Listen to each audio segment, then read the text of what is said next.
I hope that you find your passion out there, whether it be real estate, whether it be medicine, whether it be sports, whether it be... And welcome back to another episode of Key Factors Podcast. I'm your host, Mark Jones. And we are sponsored by ReviewMyMortgage.com, the largest index of mortgage programs nationally. And today we're going to be talking about something that is highly discussed among social media, among YouTube, and all other places, and that is foreclosure. I believe that this is something that folks use to get a lot of attention, a lot of views, and to spread a little fear. But one thing that's not talked about is how to avoid foreclosure. And today I'm bringing along a guest, Tony Martinez, who has over 16 years or 18 years of experience in the real estate industry, 14 of those years with Remax North San Antonio. So without further ado, let me introduce my guest, Tony. Tony, how's it going? How's it going, Mark? Thank you for having me, man. Absolutely. So I know this isn't your first podcast, but there's some folks out there that may or may not know you and your story. So I want to give you a little time to tell us who you are, where you come from, what you're about, all that good stuff. How did you get into the industry and what's going on? Well, I got involved in the industry. I was brokering freight. Okay. And my grandmother's always been in the real estate business. She's owned properties back when, you get them for $5,000-$10,000 each back in the day. So I've had my share of sweeping out, cleaning, and mowing lawns with a hand mower and everything. So I saw this ad for Century 21. Okay. And I thought, you know what, man, I want to get closer to home. Let me see what this is about. Okay. So I signed up. I didn't like their program, so I ended up going to school. But I'm somebody that if I'm going to jump into something, it's 100%. I love it. So the way I say that is don't do anything half-assed, do it your whole ass. There you go. So I knocked it out in, I want to say 60 days, 30 days, okay. I think, 30 days. And then I ended up going to work funny for a big Century 21 outfit. I see. And so that's where I got started in the real estate business. Was it all here in San Antonio? All here in San Antonio. Very good. But what I did was, back home, I'm from California. So back home, I ran a warehouse. And so I had nothing but Hispanic folks that just spoke Spanish. Mm-hmm. So I haven't used my Spanish in a long time. No. So being here, I didn't need it as much as I did back there. And so when I went to work for the Century 21 office, they had a satellite office off of South Cross on the south side. Okay. So I thought, you know what? Another thing jumping in. Let's go. Just like getting on a bike, man. Yo, kiddo. I was ordering. That's how I ordered. That's awesome. White boy style. Yeah. Tex-Mex. There you go. Tex-Mex. So I went back into an area where I had to use it. Mm-hmm. And I pulled out the Sunday paper and I started calling FSBOs. That's awesome. And the ones that spoke Spanish, it sounded like crap. Yeah, but you still went through it. So two things there. First off, FSBO stands for For Sale by Owner, for those of you that don't know what that acronym stands for. But another thing that's relatable is back when I was working for Chase Bank, they put me at a branch off of Fresno and McKella, right in that area. Yeah. And it was mostly Spanish-speaking people. And at that time, you made a good base, but all the rest of the money came from commissions, selling banking products, investment products, things of that nature. Well, I knew Spanish back when I was younger. Mi abuelita, she only spoke to me in Spanish. And being that I'm white, black, Hispanic, all the above, I kind of lost it, right? So I'd have customers come in and I would straight up tell them, hey, you talk to me in English, I'll talk to you in Spanish. We're both going to sound stupid, but at least we'll be able to communicate. Here's the funny thing, though, is that if they see you trying, 100%, they want to work with you and correct you. And it's not in a bad way, but it's in a way to help you get better. Absolutely. And so I found that out, quickly, huh? Yes, that my fear of speaking it again had gone away really quick. Mijo.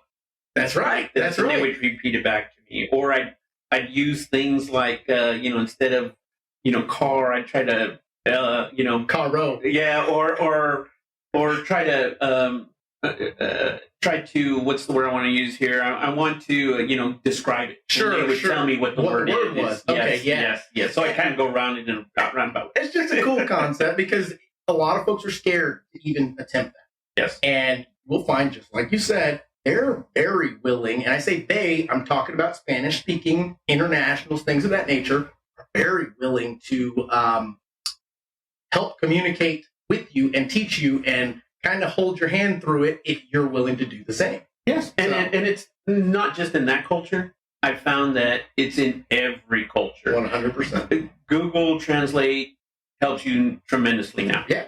It helps you communicate because it gives it to you in a voice form, in verbiage form, writing form. They put Rosetta Stone out of business. Yes, they did really quick.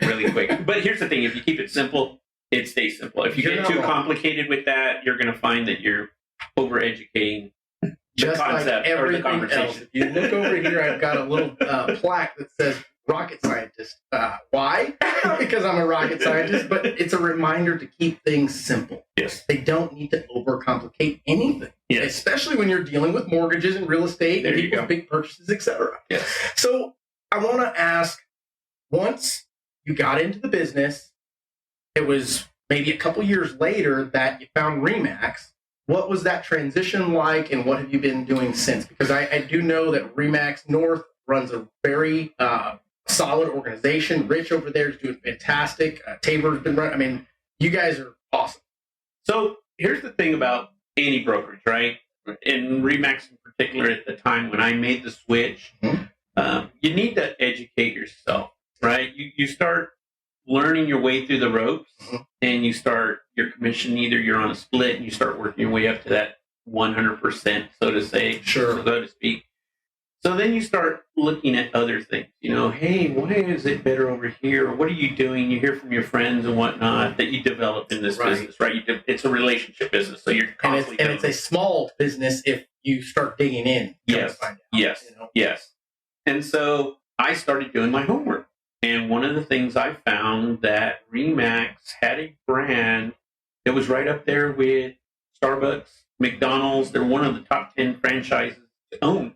Right. And so then I dug in a little bit more, and I found out and then you go to these real estate events, and I'm here. I've been with Remax 10, 12, 15 years, and I'm going 2-3 years going, man, I ain't going to be here that long. I don't even know if I'm going to be here 18, 20 years. What are you doing, man?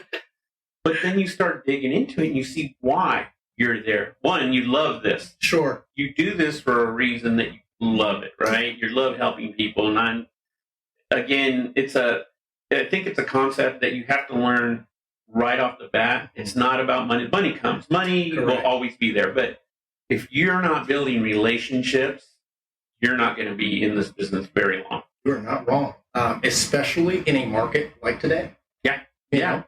Well, this is the second, we'll get into it, but this is the second type of market that has turned, and so you get a little bit more experience when that donut goes around one more time. And I'm curious because I believe that you're referring to 2008 when this may be where we differ, and this could turn into an even better episode because I'm not the type that just goes with the flow and what people say and things of that nature. I want to have a good dialogue and see what's in your mind and in mine, and let's make rational logic behind it, because the only way you learn is to actually talk about it and research and experience it, fail on it, things of that nature. That's actually how this conversation got started. Yes, on sir. a post. That's right. He talks about social media. That's exactly how this started. Yeah, absolutely. So let's get into that. I mean, so there was a post that you had put out, and it had to do with avoiding foreclosure. Yes. And for me, I love education. I love this business because I've become an expert in mortgages. I can't say I'm an expert at real estate, but I do practice real estate. I am an investor, things of that nature.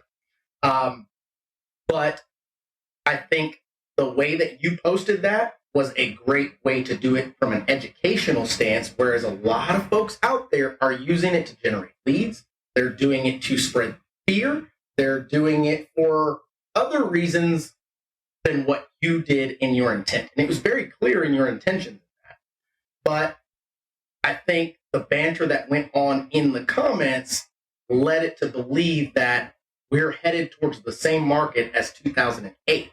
And I'm here to tell you that we're not. And definitively, based on research, logic, being in this industry from the lending side for the past going on 11 years, things have changed.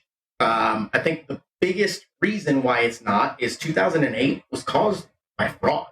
I mean, it was a massive fraud all over. It wasn't like, are they doing it or are they doing it? No, everyone was. Oh, man. I wasn't in the industry. You know what? Let's stop for a moment and tell us about that, because I know you were in the industry when that was going on. So, yeah, I was not only in an industry, I was a homeowner. Okay. I was just a homeowner for, getting my feet wet 4 years into it, Okay. right? Fortunately for me, it was a brand new home. Okay.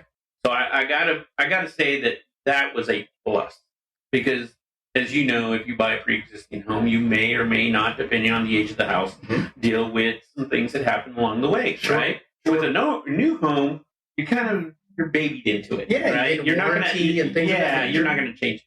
So, but for me, it was more economic. Okay. All right.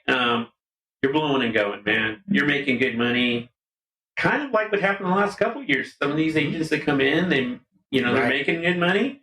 That's another topic. No, by all means, we're here to talk. Okay, so you're going and you're making this money, but you're not being smart with your money. Agreed. Because it's a tree. It's a tree that you see that it's always growing, but it never is going to go into winter and the leaves will all fall off. Correct.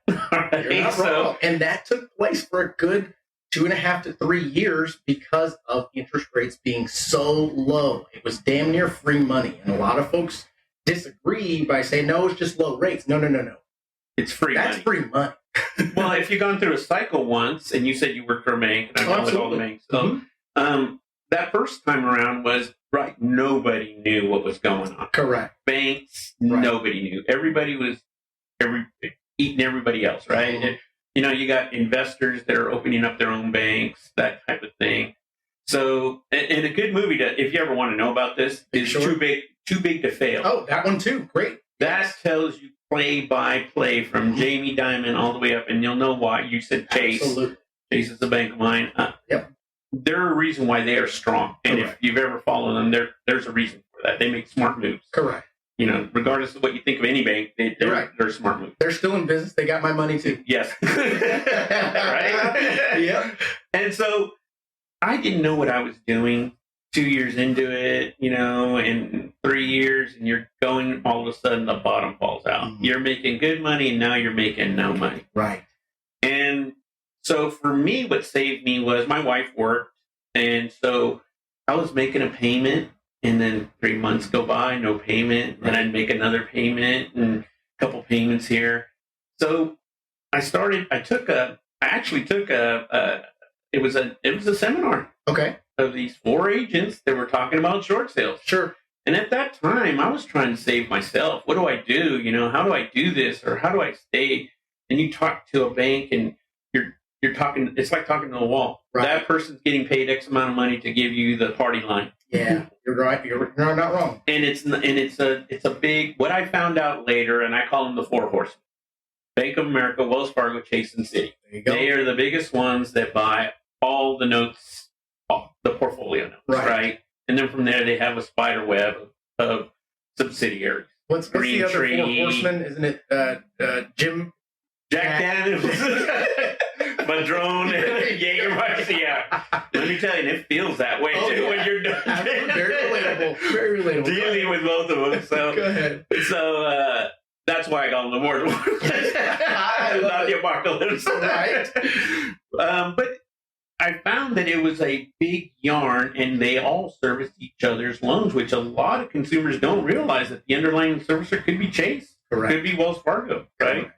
And what he's talking about there, listeners, is on the side of the tracks that I'm on, I originate the loans. My team originates the loans. We are using our money or our warehouse lines to fund the loans, and then we sell them on what's called the secondary market. Secondary market consists of plenty of investors all over the place. Your Chases, your Wells Fargo, all of the folks that are not not going to say they're not good at originating loans or putting loans together or learning guidelines to help you get across that finish line and using different ways to advise you, etc. But that's pretty much what it is. Yeah. They come to us first to put the loan together. We're able to help more customers. Then we sell them to the banks for them to service. Yeah, and you mentioned earlier, I'm an investor, right? Mm-hmm. So banks don't produce an object. Right. They make money. That is the object, right? Fictitious object. What do they say? If you can't spot the product, you are the product? Yeah. And so that's what they do, right? They invest to gain the money and leverage and do what they do. That's their forte. Correct. Right? So yeah, I got in that spider web and took a seminar with 4 guys, and one of them is still doing the business. And I'm a very good friend of his. You might know him as Josh Boggs. Oh, yeah, absolutely. Great guy. Yes. So, yeah. Knows his stuff. And so he and I, he got involved in that, and I listened to them, and I thought, I went there to save myself. Awesome. That's what I went there for. Sure. Right? I'm in their business. I want to hear what they're saying. I was not about to lose my home. And I did everything that you could possibly do to try not to stay with your home. And that includes foreclosure. I mean, that includes bankruptcy. I see. So I did it all, man. I went through everything trial by fire to save myself. And that speaks volumes when you have a client that you're advising, because the best way to advise someone is truly from experience first. Therefore, you can be compassionate with them. You can be relatable with them. And you can, at the end of the day, say, I've gone through it. Let me tell you, there has been many times where I've told folks after they've given me their story, and I tell them, okay, now let me tell you mine. Yeah. And we instantly bond, like a marriage. Yeah. I've had people cry. I've cried. Because I understand, where am I going to put my dog? Where am I going to live? People right now love their dogs, right? Or they love their animals. Sure. So how's it going to affect my marriage? It takes a very big strain on you when you tell somebody, okay, but this is what we're going to try to do. And this comes to the educational part that you and I talk about is I have probably saved more homes than sold homes. So if you read the rest of that post, absolutely. Those posts said, I have never met anybody that has worked so hard on this. And this is where we came into. And yes, it is all about education. Once you tell somebody, okay, so you got sucker punched. You didn't see it. I didn't see it. But now where can you go from here? In about 2, 3, 4 years, depending on what's happening, the guidelines, you'll be back in the game. Yes. Back doing it the right way. Right. And there's 2 things I tell people all the time. It's want or need. That is the only 2 things you need to know about a budget. Do you want it or do you need it? Correct. And let me tell you, it is hard to tell somebody. And you, fast forwarding to today, the same things are happening today that happened in 2008. Now, the leverage of homes, right? That part of it, maybe not so much. Okay. But the other parts of it are. And where I bring that up is, you said we had low interest rates the last couple of years, 100%. Free money. Yep. But with that comes free cars with low interest rates. Yep.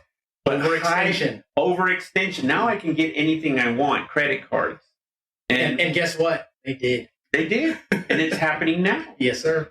You're not wrong. So the other things that are taking place still take place. Right. You go get a car right now. It's $7, $8, $9, $1,000, $11. My son says he's in the car business. Dad, my car payment's $1,100. I'm like, what the hell are you talking? What'd you buy? Exactly. He's got his F-250 or whatever, and it's a used one, but low money. And I'm like, okay, whatever, dude, but I'm not paying that. You're fighting inflation on top of higher interest rates to accomplish the same goal that you could do 3 years, 2 years, 1 year prior at half the amount. Yes. Right? It's tough. It's tough. And so you get that in play now. Now, as we spoke about to start this conversation, life happens. That's where this conversation came in. So yes, we don't have the problems of mortgages because you're right, everything was done right, but people don't learn their lessons. I agree with that. And where I think there may be discrepancy or a potential for enlightenment discovery in some of the things that I get to see on my side, I do a lot of research and data because as an investor, I know I'm not spending money right now. You know, why? Because I see what's happening. There will become an opportunity, but in my mind, it's not going to be nowhere near the opportunity that those in 2009 to 2012 had after the crash. And that was a crash due to fraud. We are not going to have a crash. I can say it with all of me in the sense that, especially like right now, we're seeing a lot of folks marketing price reduction by 50,000. Well, if it was overpriced by 100, it's still 50,000 over. There's about 58%. I mean, well, if you want to look about equity, there's 58% of most households have 58% equity in their house. Yeah, you're not wrong. So it's not a question of, and this is the conversation we're having, it's not a question of a crash. Mm-hmm. This is a question of educating what you do if you over leverage. Correct. And so that's where I come from. Let's get into that piece of it because I pulled some data here. And first and foremost, foreclosure. What does it mean and what do you need to know? And a couple of things that I pulled out of here is obviously our goal is to educate him. But what I'm seeing is folks talking about 200%, 67%, 400% increase in foreclosure. Yes, you get to those numbers when there were none the prior. And there was the CARES Act that was put in place due to COVID, allowing the consumer to have multiple chances or abilities to forbearance, modification, things of that nature to keep your home. And I also want to get into the difference between a foreclosure and a short sale. There's a lot of things that we can touch on here to educate these folks. Yes. Because there's one thing that I could not find data on, and I believe it's because it's really not there. I'm sure it's somewhere, but the amount of short sales in Texas versus the other states that are out there, like your Californias, your New Jerseys, things of that nature. And the reason why I don't see very many short sales over foreclosures is because we're not underwater on our property. We're very, very few opportunities to be loan to value over 100%. Those instances are VA loan, and you've had it for a year, 2 years because it's 100% finance plus the funding fee. USDA, same concept, 100% financing plus the funding fee or the guarantee fee. A bond loan where a customer got a 3%, 4%, they put it on a silent second lien for their down payment, and within the next year to 2 years, okay, they can't afford it or they lose their job, things of that nature. But even still in those cases, if you were in your home at least 1 year, you may even just break even by selling. You're right. You may break even. And I think the data that you're looking for is correct. The last couple years, I used it. Okay. Because I learned my lesson the first time around. Sure, back. sure. If you're not learning, you don't know. You don't know, right? Yeah. So this is why we're having this conversation. I learned the second time around because they long the story short of it, I was able to save my house. I love it. Okay, very good. I was paying attention, and here's the other thing. We need to pay attention to other data, not just data that's here. We need to pay attention to the news. What's happening? Economy, wars. These all things affect what we do, right? In an indirect way, but it does. Right. I mean, an example, iBuyers, right? We were all about a year ago, 2 years ago, iBuyers, don't deal with those, What was it? One of the biggest iBuyers, Open Door, laid off 550 people, 18% of their staff. Right. And they're not buying right now. They're actually overpriced. But it's also a business decision. It's money. Partnering with Zillow to take what Zillow has already built and structured. They mastered what they do, which is lead generation and consumer education, things of that nature. Data, ease of access. Yes. Open Door, in my opinion, they damn near perfected the I process. They just hit a tough market to do it. It was a good market, and then it got bad on it real quick. And actually, getting back to Zillow stopped buying. Right. Zillow did they stopped buying to partner with Open Door. They went, you know what? Why are we wasting our tons of money? Let's just partner with these guys. Their job is just like a bank, right? They don't produce anything. Right. They did produce data, and so who do they hit? They hit me and you. That's right. The producers. The producers, the real estate agents, and the mortgage guys. Hey, let me sell you something. Correct. You're not wrong. You're not wrong. That we could easily do ourselves, that I've learned, by the way, you can do yourself. Yes. Kind of like washing your car or cutting your grass. Yes, you can either do it yourself or you can hire well, I think we're both at that same point. Right. Yeah, you're not wrong. We did it when we were 18. Once upon a time. Then we learned the value of time. Yes, that is it. Value of time. But getting back to this is I learned that, I've got to get myself out of this, and I did. They offered me, watching the news at that particular time, the DOJ was suing the banks. Now, one thing that I've kind of figured out, I don't know if it's true or not, I kind of put it together. So they sued Chase, or they sued, let's use Wells Fargo, because I don't think they sued Chase. They sued Wells Fargo multiple times. Okay. And my loan happened to be with Wells Fargo. Gotcha. So they sued Wells Fargo multiple times, $25 billion, right? One time. I got to figuring out, because I actually, if you know anything, Wells Fargo has a place right here off of Wiseman that deals with this. Oh, yeah. They call it The Rock. Well, no, that's Chase. Chase is The Rock. The other, Wiseman, is over here. I know what you're talking about. By SeaWorld. Right? Yes, okay. But they had...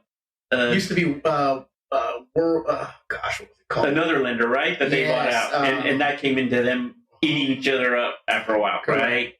Goldman Sachs, all of them got eaten up, right? So they had a seminar over at the Hyatt Hill Country of all their mortgages out there. Do you know that not one person, they had like 1,400 people go over there, not one got remodified. Oh, wow. But what I started paying attention is the DOJ was suing Wells Fargo, and they said, okay, here's what's happening, we're going to sue you. They didn't pay a fine. What they did was made a deal and started helping all these mortgage folks out and sliding that over. Okay, I'm rolling over 4,000. Boom, I'll move that to my fine, so to speak. Sure. So after the second time they sued him, all of a sudden I get a call from Wells Fargo. Hey man, if you make your payments 3 times this month, in a row, we'll lower your interest rate from 6.5%, where we're at right now, right? Sure. No, you're which not is wrong. nothing back then either. You're not wrong. To 4.1. So I've been sitting on 4.1 since that time, since 2010, 11. Right. So I'm like, okay, I'll do that. It dropped my payment $200. Made it matter. I was under $1,000 at that time, and I got back in the game. Right. Getting back to this time around, when you said the CARES Act. Right.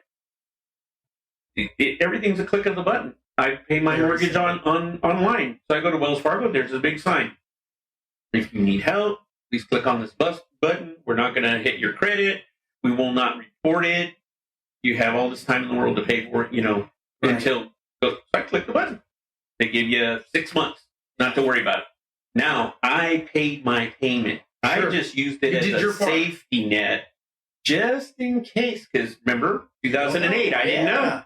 So nobody knows. Is the world coming to the end with this pandemic? Are we all going to, whatever. So I use it as a safety net. And I kept making my payment. Well, this went on for 18 months. Mm-hmm. I think, 18 months. Until finally they said, okay, so, and they even gave me one last break last September. Sure. They said, if you still need it, then we need to put you in another program. Gotcha. But it's cutting off. It's going to start reporting September. Right.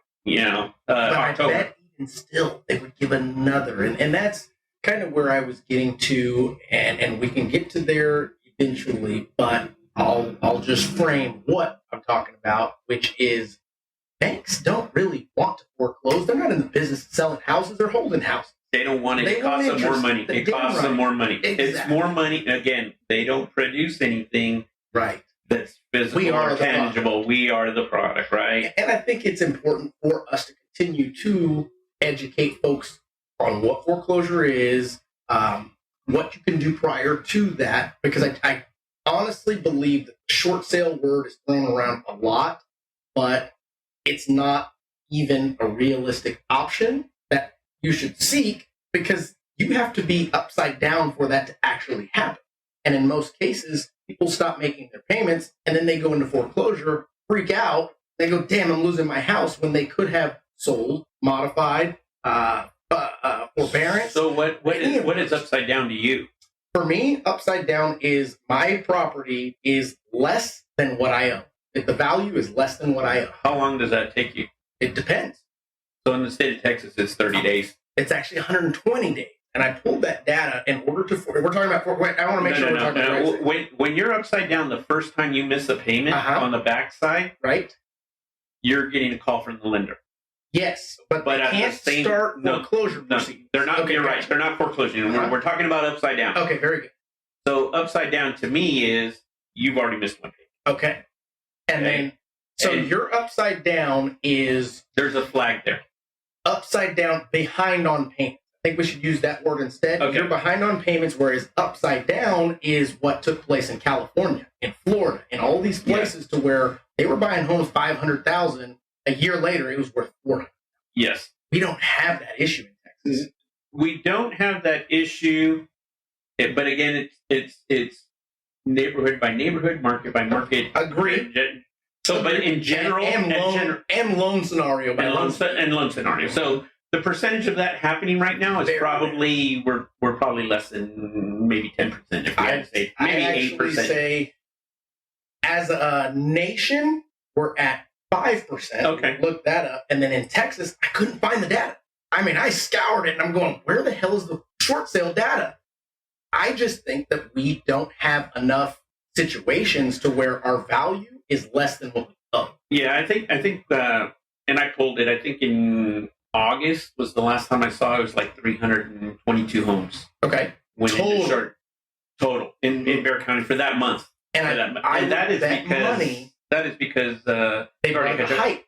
Well, no, the judiciary process started opening up. Oh, touche, that too. September. Now, are we talking short sale or foreclosure? We're talking about foreclosure. Okay, the foreclosure process. Gotcha. The foreclosure process. So, in order for, and this is for the listeners out there, in order for the bank or the servicer of your loan to start foreclosure proceedings, you have to be up to, and just in Texas, 120 days delinquent on your home loan. Now, even after the 120 days, you as the consumer have the ability to rebut that. You have the ability to dispute that. They'll give you another 30 days from that point. And if you're not able to modify, forbearance, sell, anything like that, then they have the ability to come in and foreclose on you. It's usually about 60 or so. 90 days. Right. I mean, six months. After 6 months, 9 months, maybe before the rock hits the floor and you sink. And why does it take so long? The reason is, like we just discussed, they don't want your house. They don't want your house. But here's the key, and I think this is where we are both probably in agreement. Mm-hmm. You need to talk to somebody about what you're going through. Agree. Right up front. And that is where I come in and educate people and say out in the open. Okay, short sale. That's probably gets somebody's ears perked up. Correct. But believe it or not, my clientele is not my consumer. You're right. It's my real estate agent buddies. Yes. Because who are they touching? Makes us all better. They're talking to somebody and they go, oh man, I don't know if I can. You're underwater. I don't think I can. You know what? I know a guy. Mm-hmm. I'm that guy. I love it. So I go to mixers. Mm-hmm. People know me for doing this. Right. Because I'm over there educating agents. Right. Hey man, if you come across anybody that's behind on their payments, let me know. You don't get yourself caught up in something that's going to take you 6-7 months to do. Mm-hmm. I can if I really needed to knock out a short sale, I can probably knock it out within 90 days. Gotcha. From beginning to end sold. Now, I sell it. When you say short sale, this is something that I want to make sure of. Are you talking short sale, it's sold prior to foreclosure, or are you talking short sale, it was upside down? And my definition of the upside down is they owed more than what it was worth. Because when I look at this, JC, if you can do me a solid on my notes there, just scroll up a tad, and I've got the two differences. Keep going. You're almost there. Right there. So the definition of a foreclosure, the homeowner itself has no choice in the matter. It's being taken because you're delinquent. Period. That is that what we just talked about. Correct. 6-9 month period where you buried your head in the sand. Yep. You didn't take the love letters or the acceleration letters. That's what they're really called, acceleration. So you're on the money. Yep. And then the short sale situation is where the bank allows you to sell your home, but they typically won't do that unless you're really upside down on the property value to how much you owe. Yes. Okay. So if you're starting to go 30 days late, what's happening? And usually when you're 30 days late, and I get called from another agent, hey, Tony, I think you need to help these folks out. It's because the bat signal. Right. There's T-Mart, there's Tony. I call it. That's right. And what happens is that scenario right there. They couldn't sell the home, or the home is in such distress that they can't get it. Yeah, true. And they need somebody to liquidate this property. And so that's where I come in. And that's where we came in, and life happens. Correct. Nowadays, you need 2 incomes to buy a property. One income goes out, they can't refinance it. You're not even, you'll look at it and you go, no. Right. I can't even do this because you don't make enough money. Yeah. I can get you into a $150,000 home, but my house is $370,000. Yeah. You need to sell. Absolutely. So let's talk about what a homeowner can do in the case when they are starting to be behind and want to keep the home. Now, there are folks out there, and we're not talking to you folks, that you're behind on your payments and you say, I don't give a shit, I'm letting it go. That's straight up irresponsibility. But you know what? I've dealt with those same folks. Okay. And let me just say this. You always want to do shorts. Don't let it go. Because on your end of it, if they, let's say that it's conventional, and they just say, screw it, I'm pissed at my wife, I'm going through divorce, I'm just letting it go. That's a good scenario. You're right. Okay. Yeah. I'm mad at her. We're not going to get this done. I don't care if it goes. Okay, your significant other that you just met another year ago, you're 2 years down the road, wants to buy a house. Hey, bud, you go and apply and go, man, you got credit score, but you know what? You got this foreclosure on here, like a repo. Right. Interest rate just went up to the roof. Correct. Because here's the one thing that I've learned. Repo, foreclosure, they all sit in the same thing, right? If you walked away from it the first time, there's nothing from you to stop away from walking away from the second time. And a lender will see that a mile away. Now, here's something that I believe is a huge misconception, and I'm hoping that you can learn something on this too. Sure. Foreclosure and short sale in the eyes of the financer, or the lender, seen as the same thing. Not really. In any given scenario. Here's where it's waiting different. Periods are still the same. Actually, well, yes, but depending on the loan program, 2-year waiting period in order to. But is the interest rate a little bit higher for foreclosure? No. Really? No. Then I've learned something new because. And I will tell you, this is something that may have changed within probably the last 6 years or so, which we haven't had any foreclosures to be even paying attention to this kind of stuff. Yeah. But it has been folks in the past that would come to us and say, oh, I've got a short sale, so it's time for me to buy a house. And we'd look at it, pull the guidelines up in front of them, and literally show them. Short sale and foreclosure are the same thing in our eyes, simply because you could not make the payment. Yes, you got out of it and you're okay, but from the investor side, it's still seen as the same. So is it because, and here's one thing that I want to know about. When you now, do I agree with it or not? I don't agree with it, because short sale means at least you had enough sense to get with somebody that advised you to get at least something out of it, or get it out of your name and paid off, versus full true foreclosure. But regardless, in order to do a short sale, you've got to be behind. So how does it show up on your end of you pulled somebody's credit? Foreclosure. Okay. Now, have you pulled one that said short sale? I have, and then we have to get it updated to show foreclosure. Okay, so what do you mean updated to show foreclosure? They mean the same thing. Do they put on there? And I'm sorry. No, you're good. You're good. So this is what I advertise my clients. Okay. Once we get that letter that says, "Okay, we've approved your short sale." Okay. All right. From the servicer. We have agreed to approve and follow through, and we will not come after you for the deficiency. And that's a whole different thing we'll talk about here.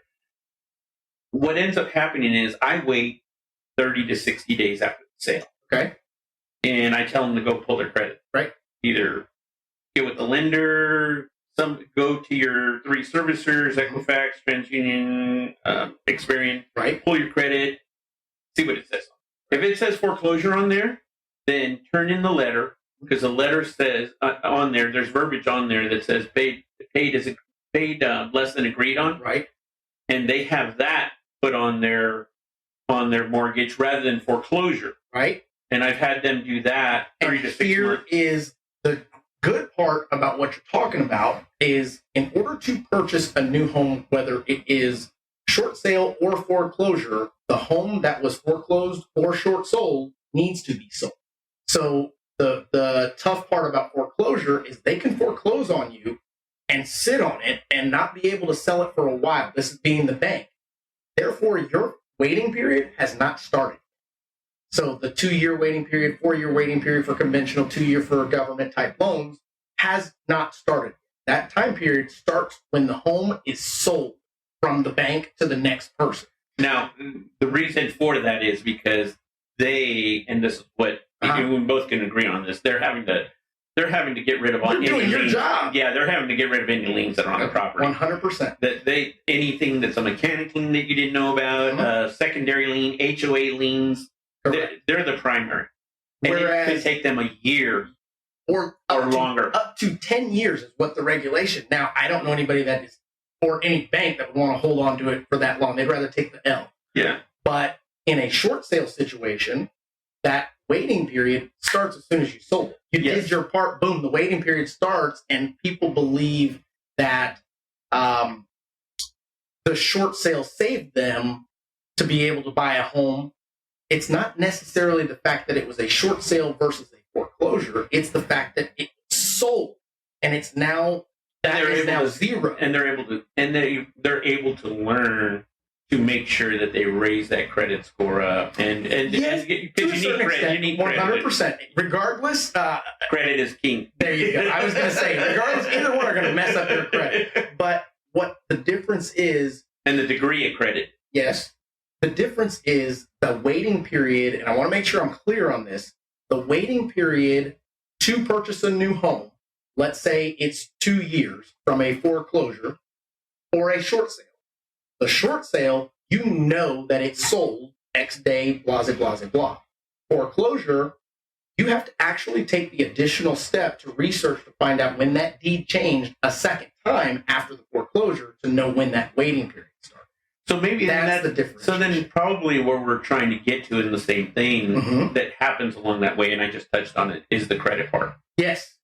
Because one of the things is that your credit will drop quite a bit. Absolutely. And where I come in and educate my clients that have just sold their home and said, hey, paid less than agreed on, the hit is not as bad down the road as a foreclosure and I think or a repo. So I'm going to take a little bit of what I've learned from what you've told me thus far and reshape, and you can agree or disagree, but I think a great way to sell this or to educate folks is if you go down, if all other options, your forbearance, your loan modification, your other selling it prior to and not having to go short sale. If those fail, short sale is the best way. Why? Because at least you know that within 2 years from the completion of this being sold or the bank agreeing to it. Just so that I can educate you, is that the current guideline now? It's 2 years? For government loans. FHA or VA? Because I think it's VA, right? VA technically is only 1 year. Okay, great. But that's what I thought. You can use a different program other than VA. Keep in mind it's about the insurance, who is going to back this loan. Okay. VA is not going to back another loan. So let's just say 2 years. 2 years, you're back in the game. And then conventional loans, 4 years, regardless of the type. Now, foreclosure, you can educate your customers by saying, if you go and wait for the foreclosure process, you really have no say as to when you can buy another home until the bank sells them. Yes. Does that make sense now? Yes. No, that makes perfect sense. Okay. But the other side of that, too, is I look at it as the hit on your credit is much deeper than it would be. And the period, we're both going in the same direction. Right. The period to get this done. Yes.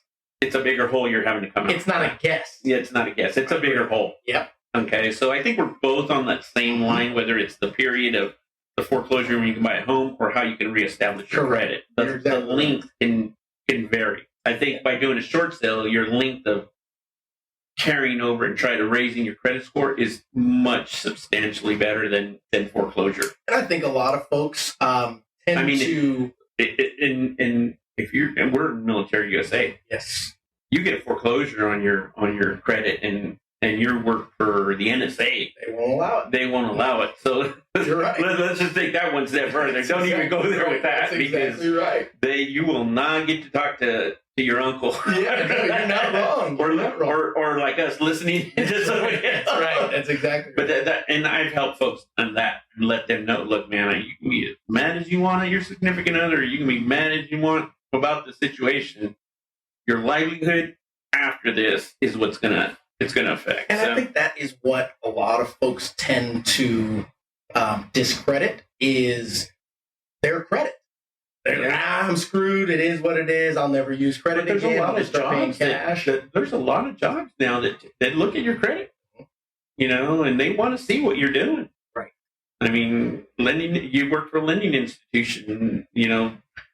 You go to work at USAA. They're going to look at your credit. They're not just going to let you walk through the door. I mean, you may be the best person, but if it's between you and somebody else, and there's something that's on your credit that you need to, they're not going to. With everything else, you're not wrong. So I think where I come from on this is, yes, you're dropping into the nuts and bolts of it. Yes, you can do this. But for me, I've got to look at the life aspect of it. Correct. How am I going to get you back in this game to play and build your portfolio up again? Correct. So and that comes to the relationship part of this. Because a lot of people don't think about that. No. Everybody is a right now situation versus, yes, we've got to deal with this right now, but 5 years from now, what is it going to look like and what are going to be your options? Well, I'm Tony. I can teach you those things and how to prepare yourself, because what you're going through right now, you've got to go through it. You've got no other choice or else you wouldn't be here. Yes. Right?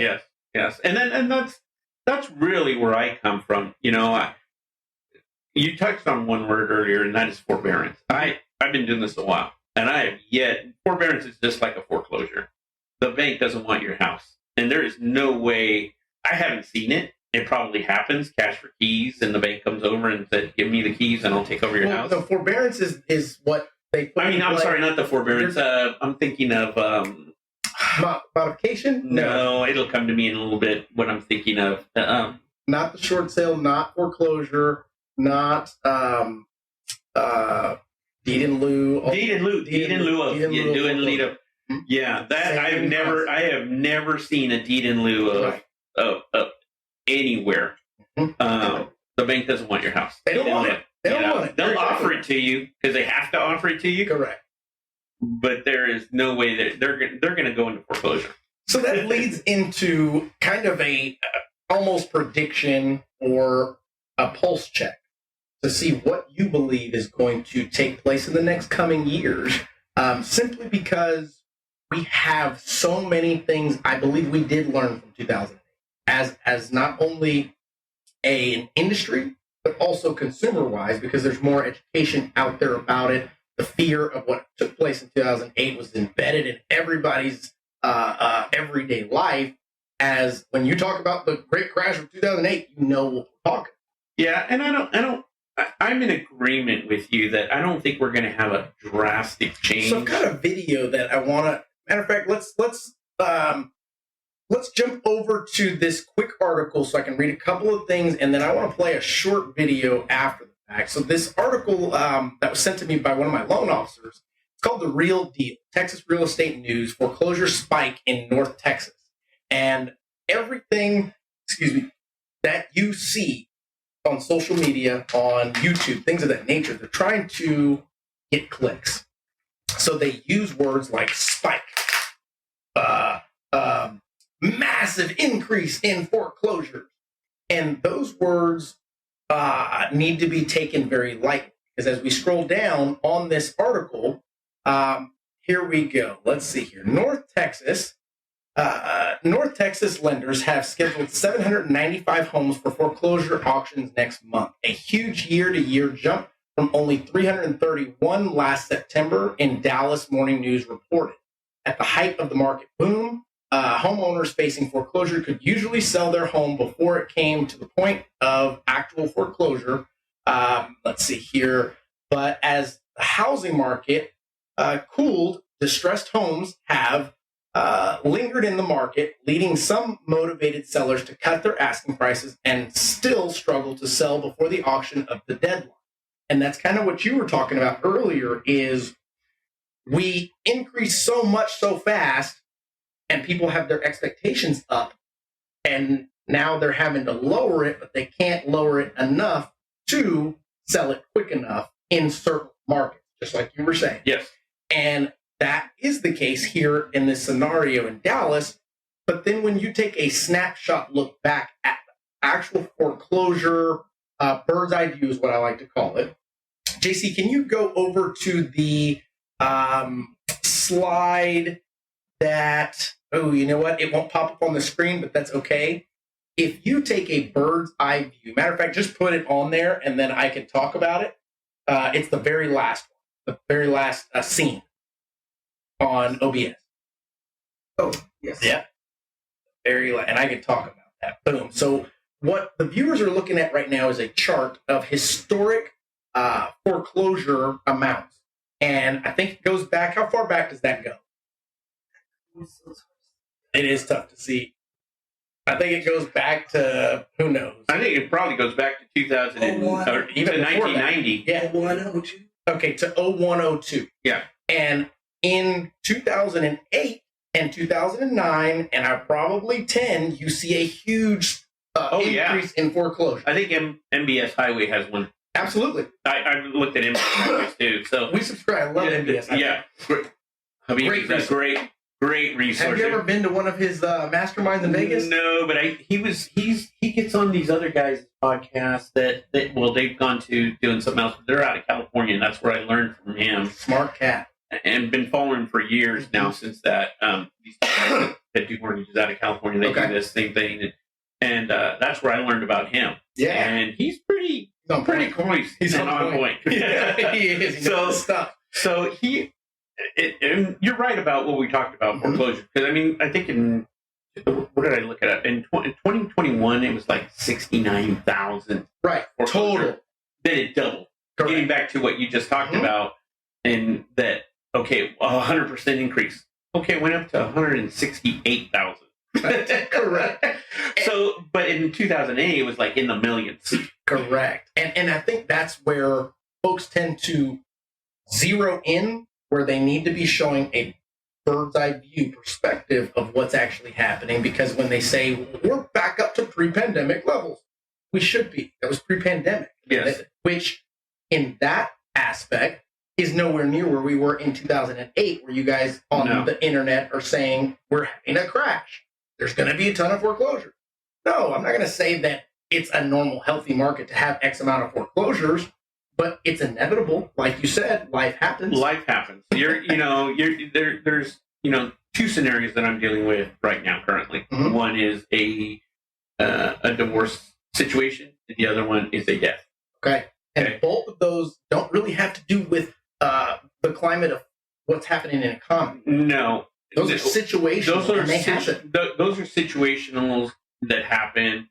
But as things happen, I mean, another situational is, as you know, from doing the loan side, in the last couple of years, people were overbidding 30, 40, 50, 60, 70,000 to try to get in the house, right? Well, where did they get that money from? They took it from 401k, their safety nets. Correct. They took it from mom and dad, their safety nets. So we're not, again, all it takes, because, and this goes back to why I'm here, is just more educational, is it takes two incomes now to hold on to a mortgage. All it takes is a problem to happen and over leverage, and there you are. And I'm here to, this whole conversation started because I'm here to let people know I don't want to sell your house, because here's the other thing of it. Do I want to sell a short sale? Yes. Okay, it's my business to sell homes, right? But it's also my business and a good steward to make sure I maintain what's happening in the market. Agreed. If I have a house that's selling on Main Street for $40,000, $50,000, $60,000 less than a fair market price house, and there's really not a lot of difference other than a little bit of cosmetic stuff, right? Because that's what I get into. Is they couldn't paint, they couldn't change the carpets, they keep up with the maintenance. It's not that the house was falling apart. It's that it's pretty comparable almost, right? But it's a $50,000 difference. What am I doing here? I'm actually shooting myself. That's right. I'm shooting myself in the foot if I have two listings on the same street. Yeah. Now I'm hurting my fair market client over here. Correct. So I'm trying to do everything I can to save him from selling it or helping it or working with the bank. So that's where I step in. It's smart. It's very smart. So, what you're doing is helping the whole of homeowners. Yes. It's not looking at it singularly. It is actually taking a stance and taking action to keep our values in a healthy place. Yes. And I think a lot of folks miss that. Again, most people don't realize it. It took me a while to realize it. I just started realizing this about 4 years ago, right? Every transaction is worth, every person I deal with is worth 5 transactions in a lifetime. I say the same thing. Yeah. Okay. At least, right? And it's true. I look back and I'm going, wow, I sold 4 times, 3 times. They're there. Yeah. But it's relationship built, and I think that's some things that people don't understand. The ones that we talked about this a little bit earlier, that most of the business is run by a few in this business. It's a small community, but it's because it's relationship. We've learned that it's a relationship built business. That is correct. Have I lost some personal clients of mine that I've called friends? Yes. And you're going to. Why? Because it becomes a business. I like to say the word business. It turned into a business transaction. Well, here's another way to put it. And I say it quite often, but if we only did business with our friends, we'd all be broke. Yes. So you've got to continue to breed and generate and cultivate new relationships. But do they call me back? Yes. For advice. Yes, for advice. After the fact, like, what the hell? This just turned into a business, and now you're a warm-up. Yeah. I'm good, but Yes, you're not wrong. But getting back to it is, if you're not helping that person that hired you the first time, or you put him in that, here's a better way to look at it. You blew and went in a hurry the last 2 years and really didn't pay attention to what your client's needs were, and you put them in this house. Yeah. And 2 years later, they're calling you because they have to sell that house. Mm-hmm. Did you really? Did you do your fiduciary responsibility? Did you really do that for them, or did you do it for you? And I'm not capping on my brothers and sisters. I'm a huge advocate for what you're saying. Right? I'm not capping on my brothers and sisters from the real estate community. I'm just saying, did you do that? I will. I have no problem saying that. But shame on you guys that are looking out for yourself. And we talk about this multiple times on this podcast because it has to do with educating from a point of transparency and what we know as experts. And we know that it's not always the best decision for your customer to buy or sell given their situation. But there are some realtors that only look at people as paychecks. And those are the ones that will not be in the industry in the next 2 to 3 years. It's going to get tough. You're probably going to see that here. You're probably, if you didn't see it on the 31st when your dues were due, you're going to see it next quarter. And you're not wrong there. Because this is like I told you, this is the second cycle, and it affects everything. Mm-hmm. What used to be really easy, hey, I've got 25 offers, 50 offers on a house, is now, hey, man, I need an offer on this house. Absolutely. And the reason for that is predominantly due to mortgage rates and affordability of homes. What our expectations were is I can buy a $300,000 house because the payment was what I could afford. You double interest rates, triple interest rates, and now that 300 turns into 200, unfortunately, and people can't cope with that. So they don't want to believe it, and they want to bet so heavily that it's going to crash. But we live in Texas. I'm from California, so I understand. I was born and raised there, and I understand the lifestyle, the income, the taxation, and all of that. Living beyond the means. Yes. You move to Texas, and the middle part of the country. Sure. And it's a different way of life, different thought process, different value structure. You know, I joke about this all the time. Tell my friends and clients to come from Cali, leave that flag on the line. Don't bring it to Texas. Don't. There's a sign here that says "Don't mess with it. Don't do it, dude." You're gonna learn real quick. You're not wrong there, man. You're not wrong at all. But you know, it's where I come in is the life that happens. I'm there to be there for them as their realtor, as their friend, as their counselor, as their investment portfolio person.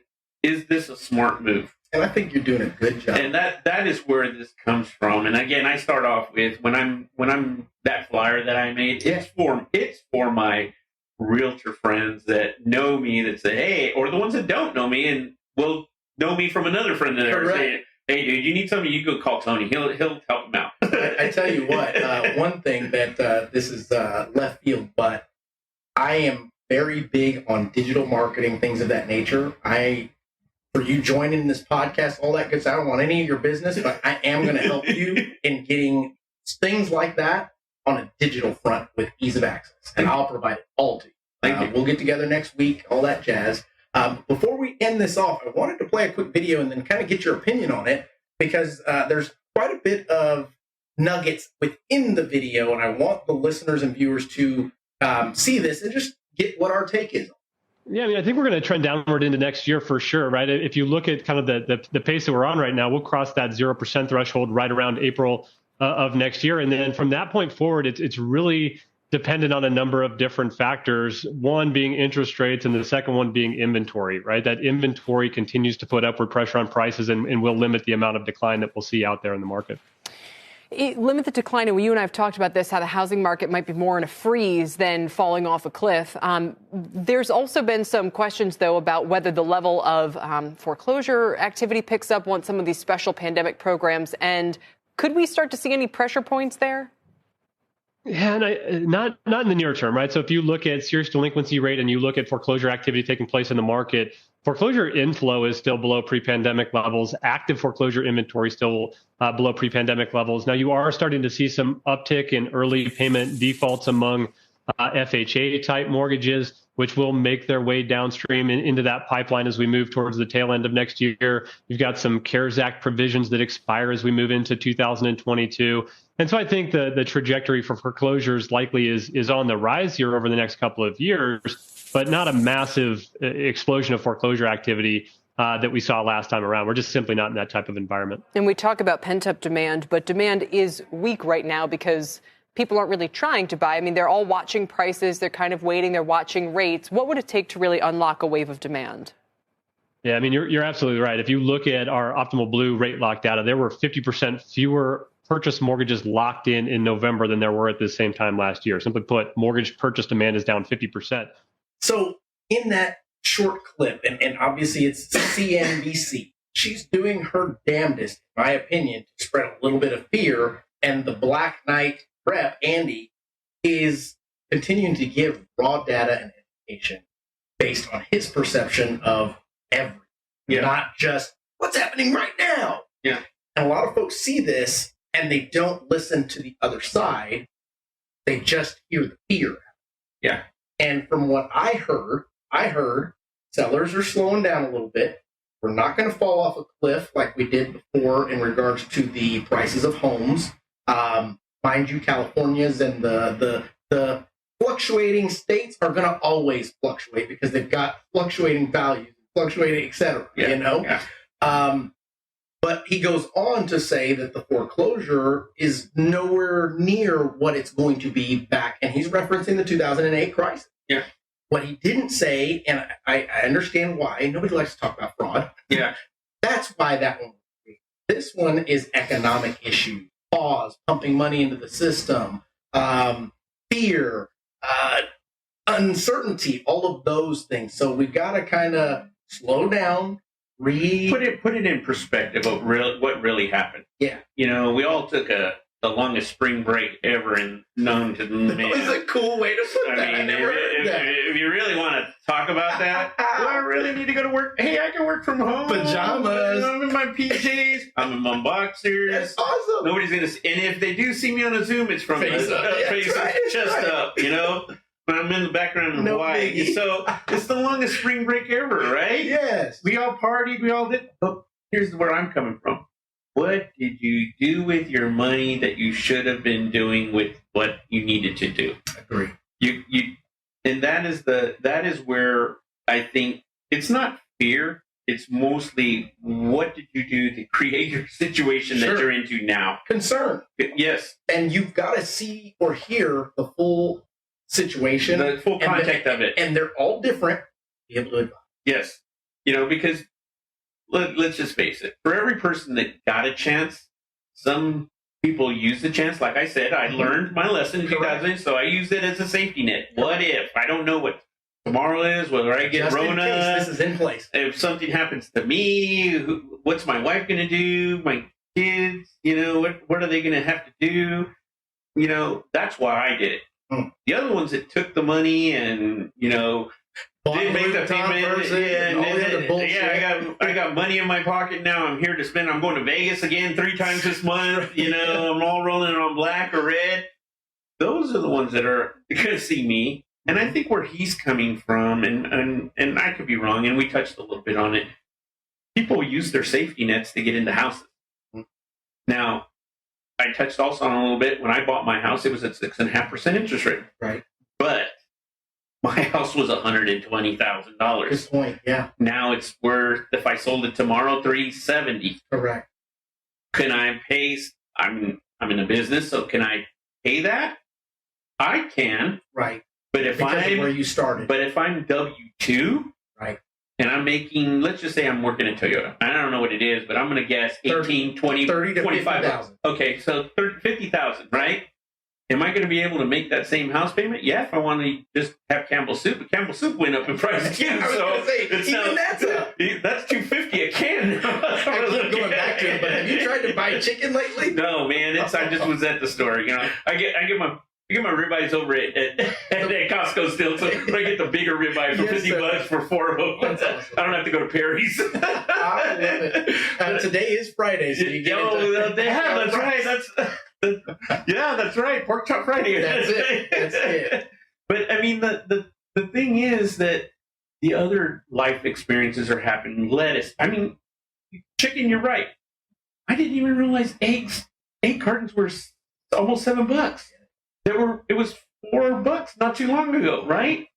Where did that go? It's crazy. You're not wrong. So here's what's happening is, even though we don't have, and in your side of the fence, yes, everything is controlled. Everything is a little bit more, so it's not, you can't blame us anymore for it. Correct.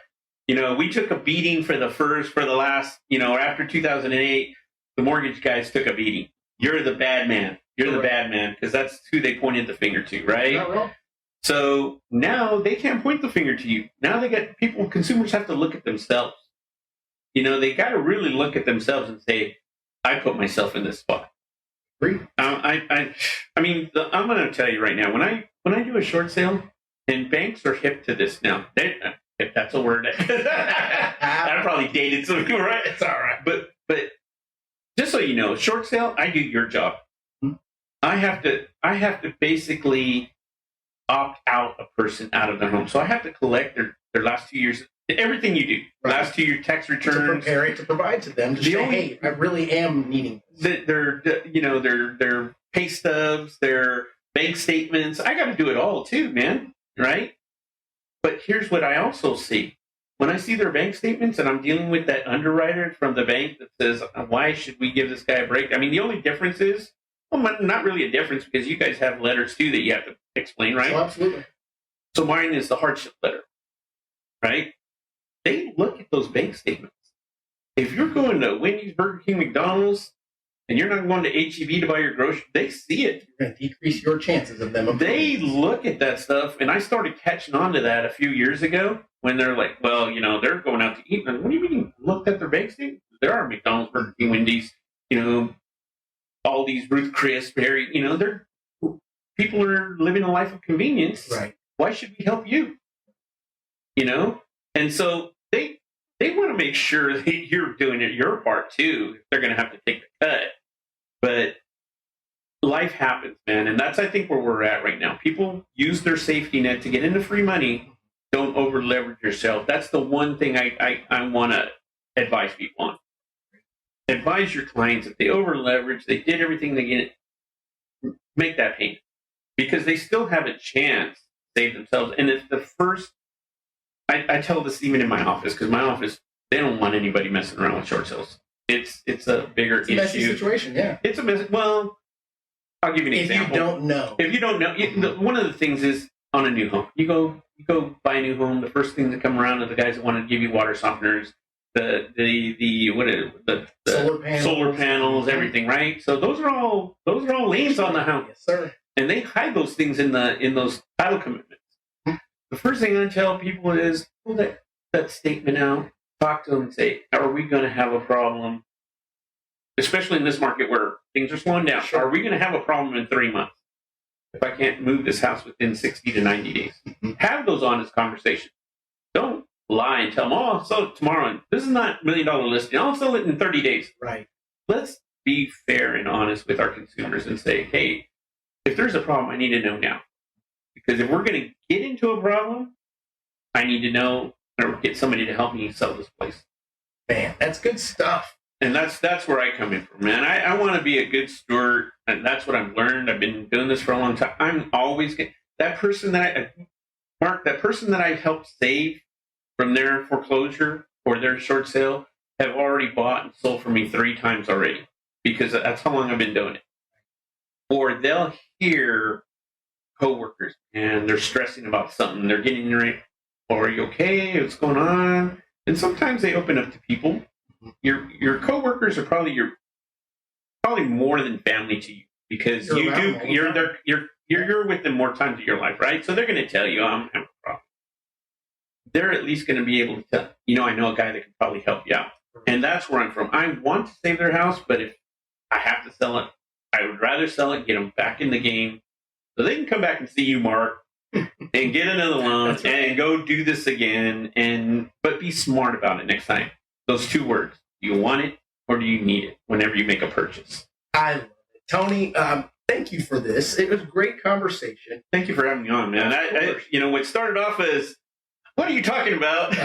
Now we've learned from each other to know that I'm not in it to sell it. I'm in it to save them and help them out. And I think overall, guys and gals listening to this, I want to make sure that you understand that if you are in a situation to where you can't make your mortgage payment, the first thing I advise you to do is jump on the damn internet and Google what your options are. Reach out to the servicer of your actual loan to find out what options they can provide you with.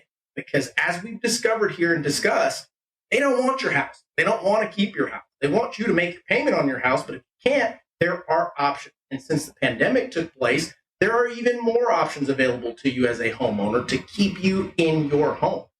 I think that this coming from an educational stance is the most important thing that we can stress here is, yes, we are here to help you sell it, etc. But first, we want to educate. Because at the end of the day, as homeowners ourselves, your foreclosure affects our values too. And that is something that we hold dear to us because we do believe in passing these things on generationally and building wealth as the biggest driver of generational wealth. That's one thing that most people don't really realize until you're an actual homeowner. So That being said, guys, if you're getting something out of this, please make sure to like, subscribe, share with a friend. You never know who could get some insight and who may actually need this at the moment. Timing is everything, and I've had a great time here with you, Tony. So hey, Mark, it's a blast. I appreciate the opportunity to sit here, and I love talking about this, completing my own story and where I went to. So, yes, we're here to help, right? Amen. And if we're not doing that, what are we doing? I love it. Great way to end that. Guys, we will catch you on the next one.